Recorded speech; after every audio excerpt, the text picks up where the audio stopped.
Managing expectations, I would say, is key. And it's on many different levels. So let's start with managing expectations. One, manage your own expectations. That's true. This is something that is absolutely new.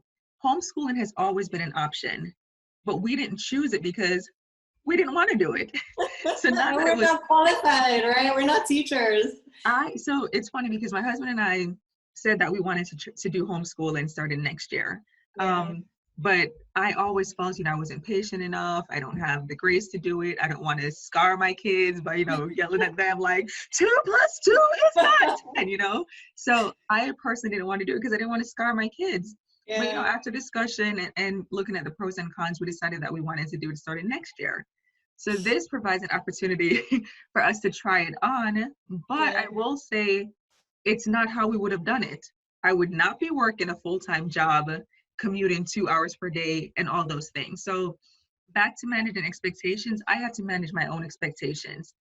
What is a realistic expectation of what I can do in one day?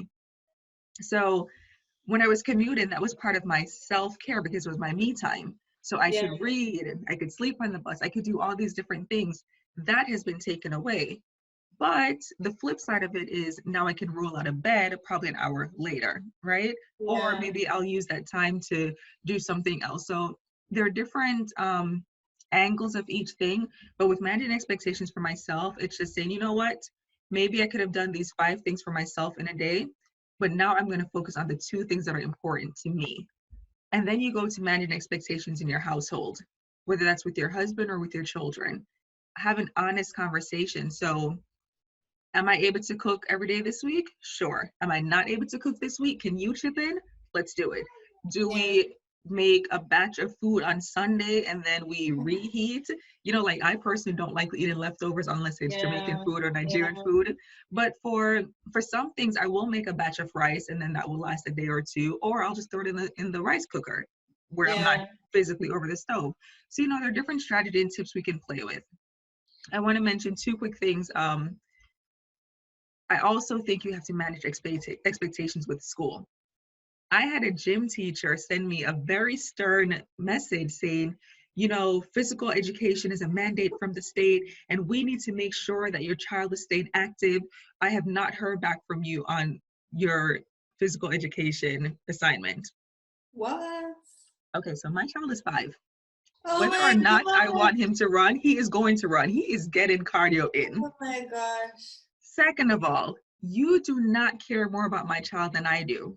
Yeah. So, with his English teacher, I would send messages like, oh, I'm so sorry, I got overwhelmed at work. I wouldn't be able to do it. And I would talk to her very graciously. We would just support each other. But with the physical education teacher, she did not get that grace. I sent her a message to the effect of, my child is 5. He's going to get cardio. I care about my child's health, whether or not this is a state mandate.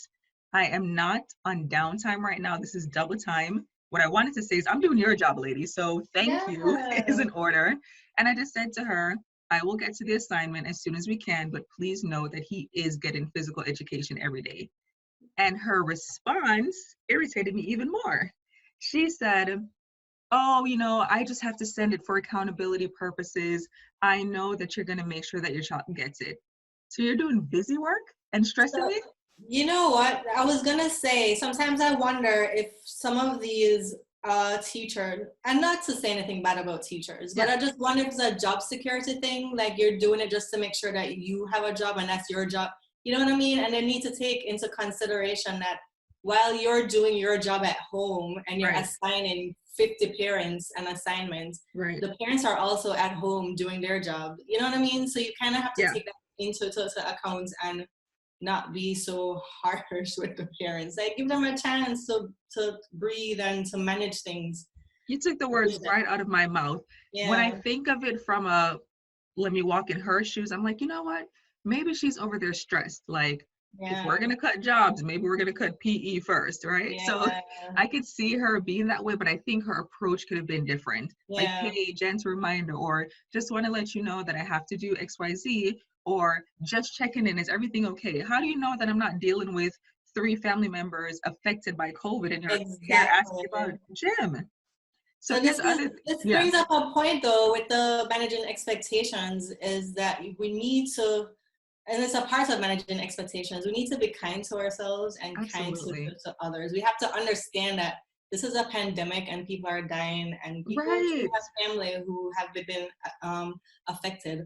So you right, can't be, oh my God, I have to meet these numbers at work and I have, you know what I mean? right. You can't be so rigid. You have to be kind with yourself. And if some things slip between the cracks, then so be it. You know what I mean? As long as you're Absolutely. healthy Yeah. and you're happy and you're keeping safe. I couldn't agree more. You have to give yourself grace, because even Yeah. with that gym teacher, she was like, I know you're doing your best, et cetera, et cetera. But I just feel the busy work and the accountability, there's a different approach to it. Yeah. Um, so it was interesting how that played out. So the reason I share that story is because I want moms to feel empowered to say, Yeah, no, exactly. I can't get to this today, Yeah. because what the friction and the tension you're going to create in the house, like, you have to do this, you have to do that, everyone is going to be stressed. Everyone laps around the backyard. Right. And and one of the assignments was draw a picture of your favorite education. So then I wrote her back like, here is the art assignment. Yeah. So you really don't care about gym then, because you're telling them to draw a picture. That's art. That's not physical. Like, what? And then another one was create a furniture obstacle in your home. Ma'am, we are out of beds because there are too many patients. We are not about to create a furniture obstacle in this house. No, really, But come on. anyways, enough of time and energy on this gym teacher. The last thing I'd say is manage expectations with your job. Yeah. A lot of companies are showing up as, okay, business as usual. I expect you to be on the laptop, respond to every Slack, text, email message in record time. And I think you have to manage expectations. And the way you do that is you communicate. So either you say, I saw your email and I'll be sure to get back to it in X amount of time, or you have the proactive conversation that I'm expected to do 5 hours or 8 hours of 2 hours of homeschooling every day in this time.